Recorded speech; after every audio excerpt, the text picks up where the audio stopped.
Hi, everybody. Welcome to the Oldish TV. And if you're watching us on the Real Life Renos channel, welcome there as well. My name is Karen Brown. I'm happy to be your host. And as I said in last week's show, this week we're going to talk about occupational therapists. They play a role that is not to be believed. And I think that most of you will know occupational therapy as a service that is accessed after you've had an accident. It could be a workplace accident, a car crash, a hip fracture. It could be anything. But did you know that you can hire them to assess your home as well and help you make decisions? We've got a bit of a theme going on here in January around proactive aging, proactive living, making decisions before others are put in the position of making them for you. And this discussion about occupational therapy is an important one in that regard. So, what exactly is an occupational therapist? Well, they are the first place to turn to assess your current and future needs with regard to everything that you do in terms of how you live, how you work, and how you play. It's something that is a healthcare profession, and it's something that can help you make proactive decisions. I bet you didn't know that. Where can you find one? Well, you can find an occupational therapist through your family doctor, certainly, but there are occupational therapists who work independently as well. And you can just go to the occupational therapy website for Canada or whatever country you live in, and there will be a way to find an occupational therapist there. They are registered, they hold a license, you can really trust that an occupational therapist that you access in one place is able to function the same way you will find an occupational therapist functioning in another place. So it's really important. They can deal with issues around self-care, getting dressed, performing activities of daily living. They can help you in terms of your productivity. Is your workspace set up correctly? Do you go to school? How do you get there? What kinds of assistant functions do you need to help you do it the best way you possibly can? An occupational therapist can tell you that. They can assess everything you do. For those of us who are aging, an occupational therapist can look at the tasks we perform and assess our range of motion.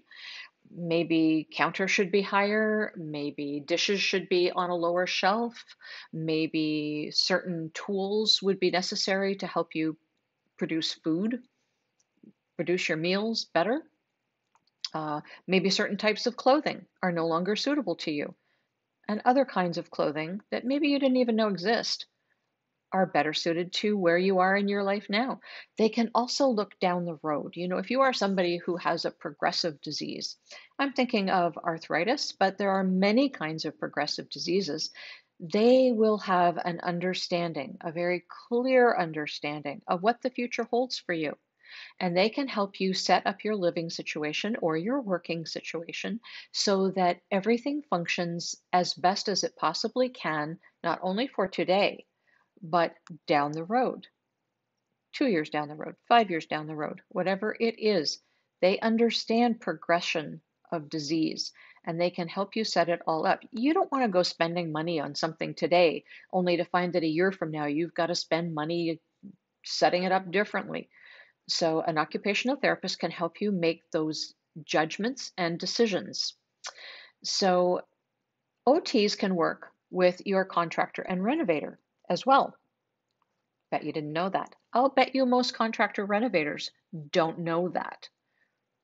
They can. I happen to know of some very good contractor renovators who work with OTs almost on a daily basis.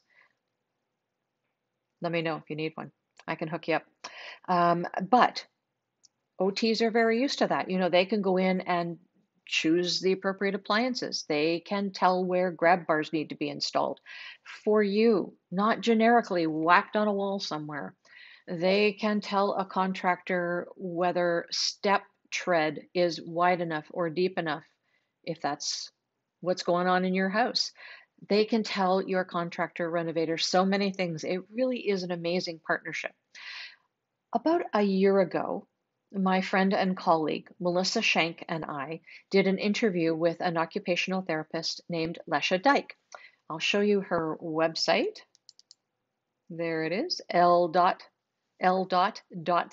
So her name is Lesha Dyke. That's the L and the D, Occupational Therapist Services. So that is the OT, ldot.ca. And she does a lot of stuff. Let me just pull back on this a bit and see how much we can see of, they do consulting. See, having difficulty with your normal daily living activities. Yes, home adaptation services for aging in place. But it's not just aging in place, it's anybody, as I said, people with progressive diseases, accessibility, very important functions, very, very important functions. Home modification, helmet safety, positioning as leaders in seniors' health and well-being, fall prevention. Yes, they do all of that. They do all of that, and they can take a look at your home. So, instead of me telling you what the podcast was all about, I'm going to let you listen to it. It's about 25 minutes. That makes this oldish TV segment a little different because it is a video slash audio presentation. But I will come back at the end and we'll have a little chat. And maybe this is something that we should do a live chat about. What do you think? You can maybe do that.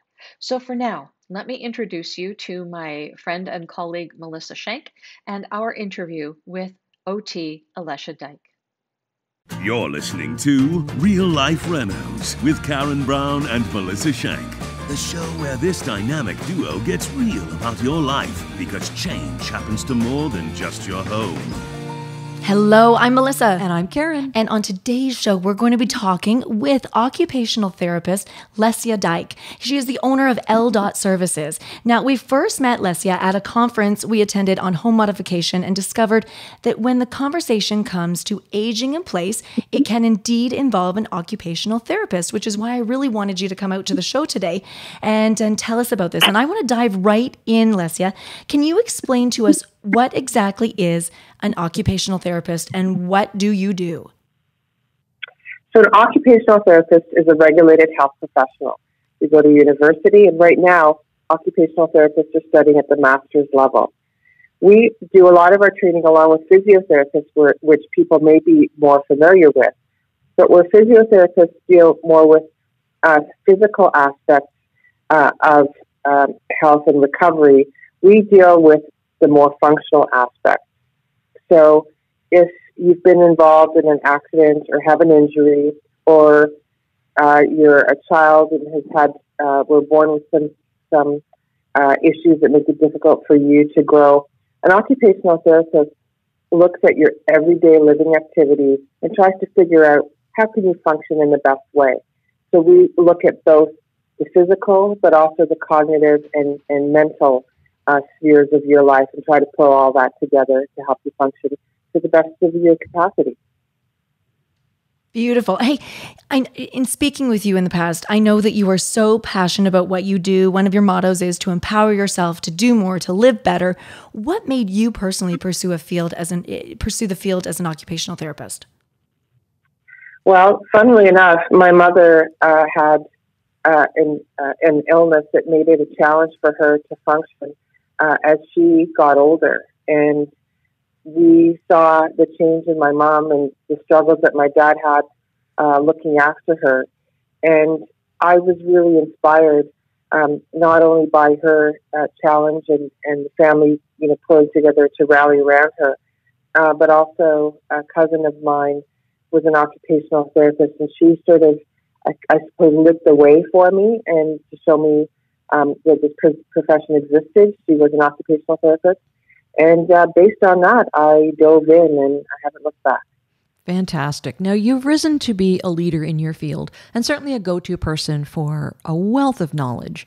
Your mother has probably inspired you to dabble your toe into the aging in place movement, but you're really all in with that. Can you tell us a bit about how you got involved with that? Sure. I was involved in home modifications on every level, mostly with people who've been involved in motor vehicle accidents. But at one point, it became very clear to me that more and more phone calls were coming into the office by people asking for help or support with home modifications. And it wasn't necessarily that people themselves that needed help, but it was their children, their adult children, who were concerned about their aging parents and were concerned about them falling or they had fallen. So with that in the background of my business, things basically happening spontaneously, I joined a bunch of organizations and sort of steering committees, and that has really led me to this vast movement, I think, that is beginning to go from a slow simmer to a boil in Canada, where we're really taking this issue seriously and looking at what needs to be done before this vast amount of people that are going to be hitting that 75 year age group very soon is going to take place. It's a significant issue for us in the health community. And you mentioned that, it is reaching that boiling point, coming up very quickly. Where should people start? Where do you recommend that people start if they plan or they choose to age in place? Does it have to start with, I know you probably get called in for some sort of an issue or an accident or at hand, but I'm thinking, like, can it start in the planning process before there is a need? Absolutely. You're right that people generally call when there's a crisis or they feel that there's an impending crisis. And often you wish that there was more time before, because if you're dealing with a hospital discharge, and I don't know if anybody has been to hospital lately, but they really try to get you out pretty quick. Often there's not the time to plan and build something that people are really happy with. So I always think that, before the crisis is better, but sometimes people are dealing with denial or guilt because they feel guilty that they're sort of pulling everybody else in the family down, or sometimes they have fear. But I think about my in-laws who in their 60s decided to sell their 2.5-story home in High Park, and they bought a bungalow and they renovated it with exactly this thought in mind, that one day they're going to be in their 80s and they're not going to want to do stairs and they're not going to want to clean a big house or tend to a large garden. And I've witnessed how a bit of planning can really make a difference in the quality of a person's life as they age in place. And how often would you get those calls? Like, of all of your calls, what percentage would be people like your in-laws being proactive?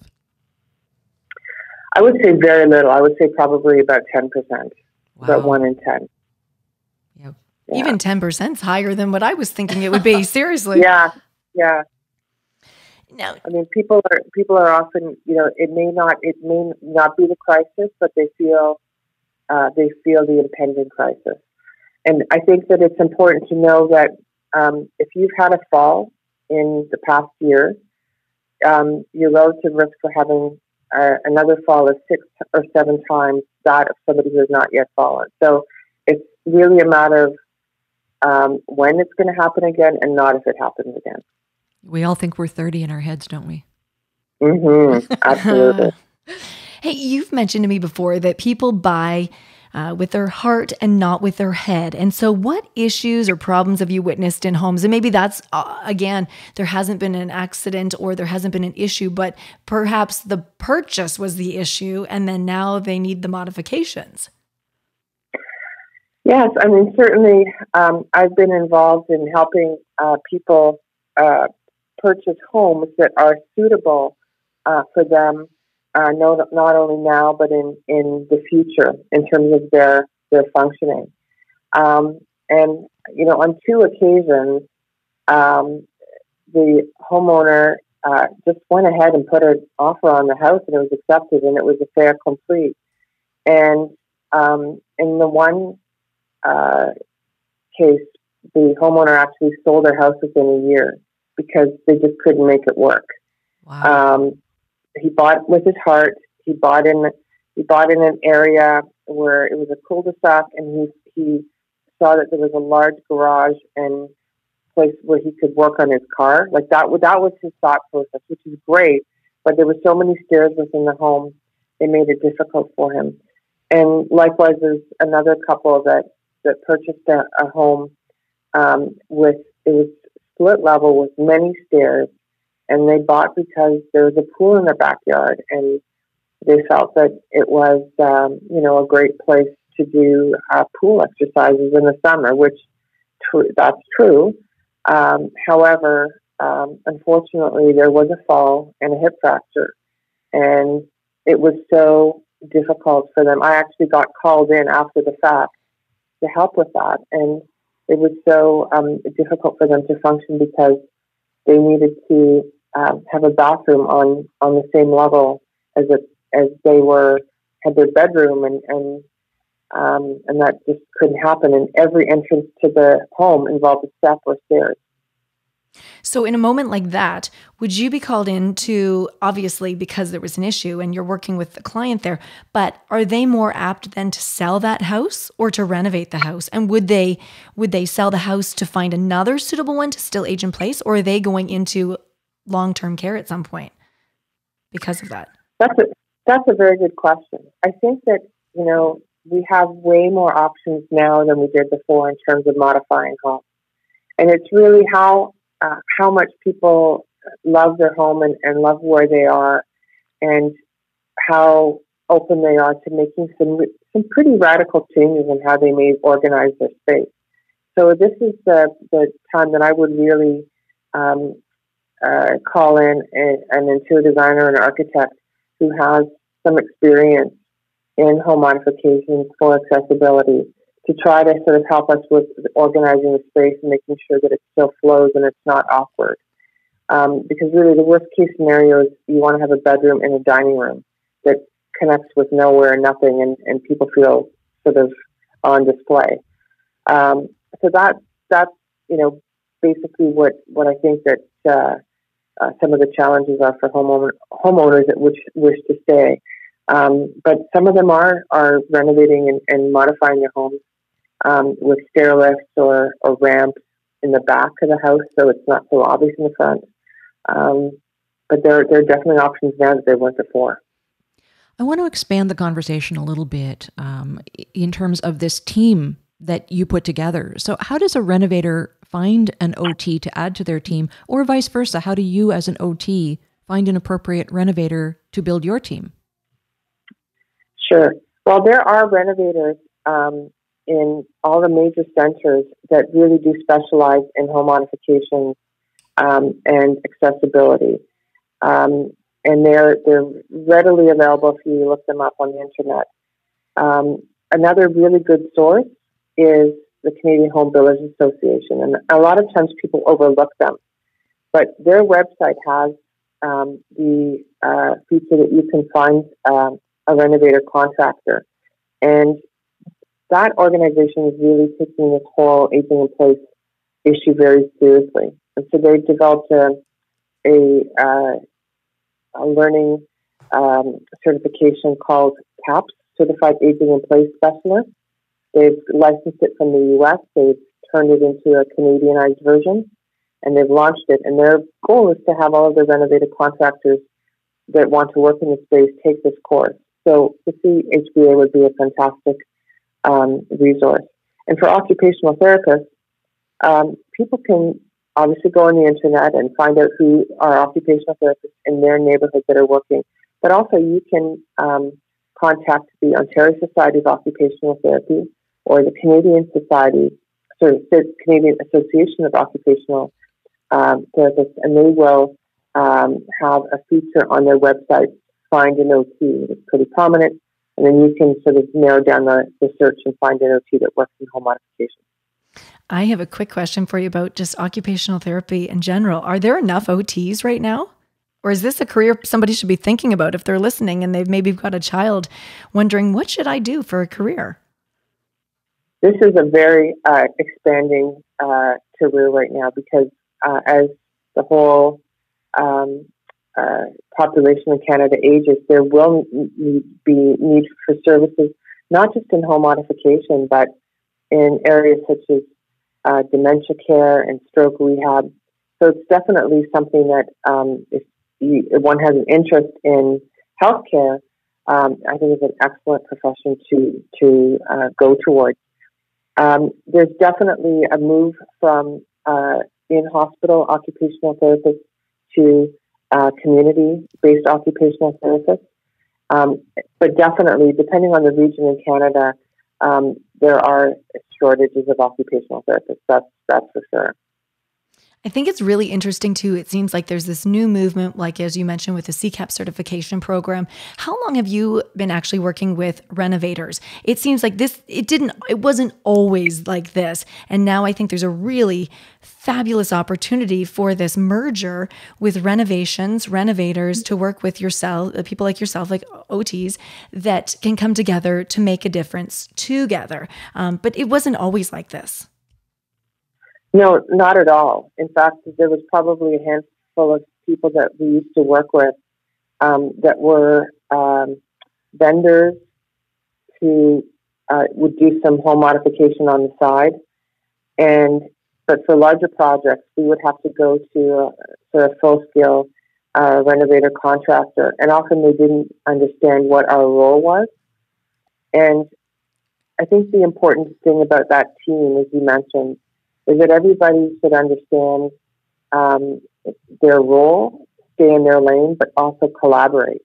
So we're not there to tell the renovator contractor how to do their job, but we may suggest things that would be features in a home that would need to be, or was important to be for now, but also for in the future for functioning. And the designer would look at the functional piece as well, but also looking at the aesthetics of the space and making sure that everybody in the home feels comfortable in that space, and also that it's in harmony with the rest of the home. Many people are very afraid of modifying their homes because they're worried about a reduction in the value of the property, and it just doesn't have to be that case anymore. Which is great for the client, obviously. Like, are you finding the clients are super surprised to see, hey, I need a renovation, I need a modification made to my home, and then an occupational therapist shows up, and how cool is that? Like, that's pretty fabulous. Well, I think that there's a growing number of renovator contractors who are, thinking that this is really, really good business. They right off will say, I think that this is an opportunity for us to bring in an occupational therapist, and here's why, because I think that there are some things about your functioning that I may not understand from now into the future, and I'd love to get their sort of advice to ensure that whatever we build today will last you for, as long as you're staying in this home. And people may be taken aback a little bit and think, wow, they really care. They really have my best interest at heart, not just doing a reno and walking away. So I think that tide is beginning to turn. The other thing is that a lot of renovators are thinking, this is really cheap insurance. I'm ensuring that's a good point. Yeah, I'm ensuring that, I'm not, having the whole responsibility of doing something that in the future may be and not practical or even dangerous, and create a bunch of issues then with the client and with reputation and even lawsuits. So by having somebody, it can be as simple as somebody wants to have a walk-in tub because they've seen them on television and they think that would be a great thing.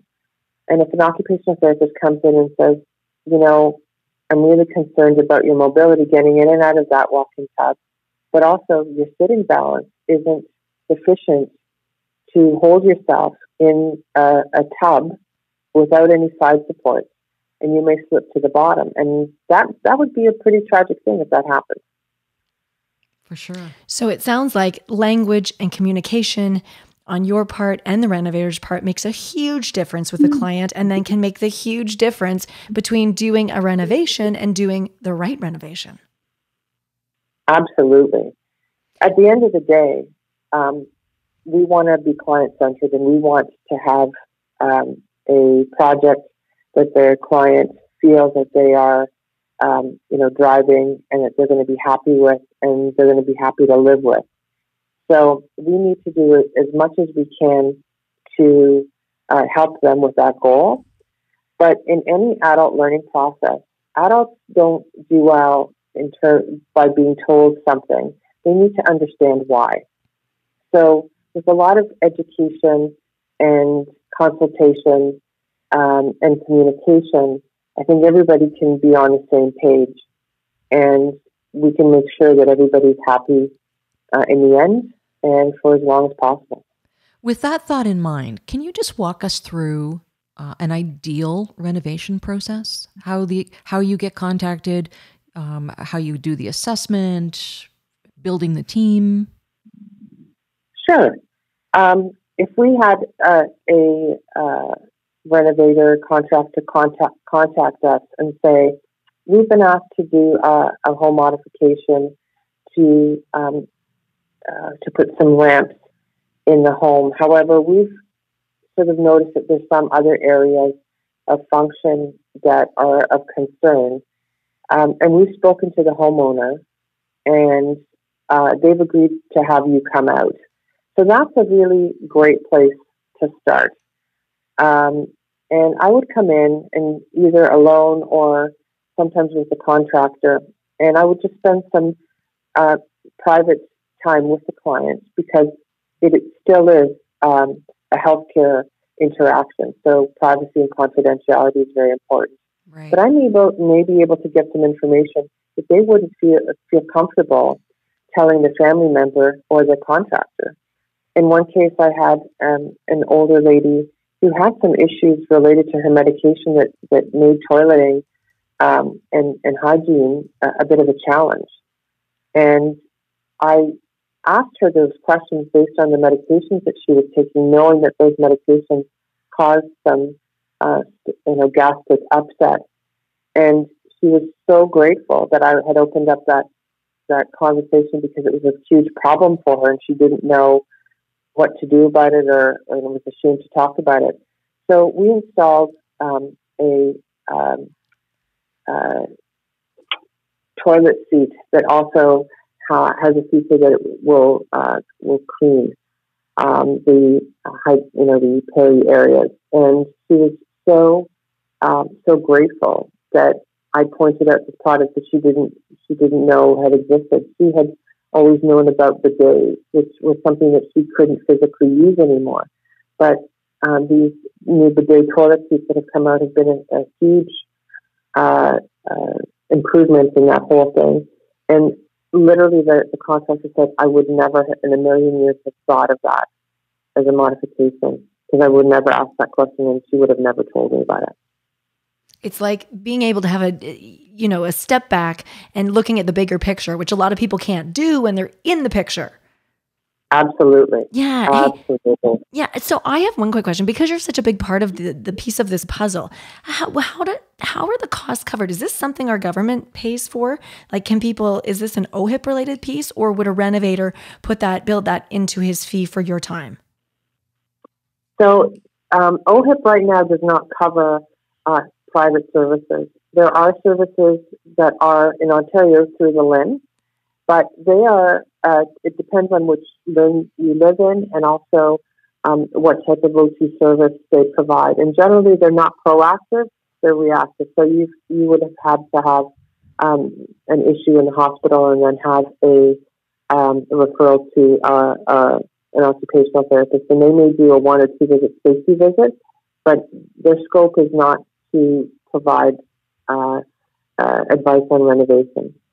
So generally, it is paid for either by the homeowner or the contractor. They're thinking about this now in terms of their business plan of covering the cost of an occupational therapy assessment. And there's other financial organizations that have even said that they would cover the cost. If there was money board for bathroom renovation, for example, so they would also cover the cost of an occupational therapy assessment in that loan because they think that that's what money well spent. Well, and it's like anything, right? If you spend the money there, it's going to cost you a whole lot less later on. Absolutely. Down the road, yes. The adage, an ounce of prevention is worth a pound of cure, is absolutely true. Yes. So for our listeners who may live outside of Ontario, let me just point out that OHIP that was referred to as the Ontario Health Insurance Plan, and the LHINs are our local governing body. So we have listeners who live outside of Ontario and even outside of Canada. So you'd have to check your local resources. Good point. Absolutely. Yeah, good point, Karen. Okay, to wrap up today, can you offer one piece of advice? I know that that's probably a big tall tale for here, like tall feet here for you, but if you had to give one piece of advice to our listeners today, what would that be? Well, I probably want to make 3 points if I can. And the first one I just made is an ounce of prevention is worth a pound of cure. So if you think about this ahead of time, it's going to be so much easier than having to scramble if there's a crisis. The second thing is everybody is going through this. Every family, every table that I've sat at the corporate level, at government, in organizations, when we start talking about aging in place and home modification and what we're doing, the first part of the conversation is everybody telling their own stories. And this has even gone on in Ottawa, in meetings where colleagues of mine have held with ministers. They end up talking about their parents. And the third thing is that you don't have to compromise with the design and the aesthetics of your home. If you have some help with occupational therapy and your contractor and perhaps a designer, vendors are coming out with really, and product manufacturers are coming out with really beautiful fixtures and fittings that can make your home look really comfortable and not clinical, and you can still achieve that goal of being safe and secure. Beautiful. I love it, Lesia. I'm going to make sure that our listeners have access to your website so they can get in touch with you or your other OTs across the country. But thank you so much for your knowledge, your information, and for taking the time to be with us today. That was good, wasn't it? Did you learn something? I hope so, because I sure learned a ton interviewing Lesha. She is somebody that I've come to rely on for occupational therapy information. There are lots of OTs out there, however, and I would encourage you to, save a little in the budget and buy an hour or two from an occupational therapist. Worth their weight in gold. Okay, folks, that'll do it for this edition of the Oldish TV and Real Life Renos as well. We will look forward to seeing you next Wednesday at 12 noon. Until then, please take care of yourselves and one another. And remember that it does take a village to age a senior. Bye.